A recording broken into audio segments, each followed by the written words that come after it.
Slight bowel movements preceded the bloodless coup.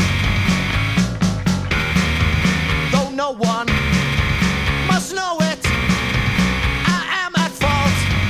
I introduced Reginald J. Truxfield to his lieutenant, the fearsome Brown. On Friday nights they gather on the bridges with no intention of coming down above the tracks. Above the tracks. There is no mercy, there is no fear. Above the tracks. Above the tracks. There is no mercy, there is no fear. There is no fear.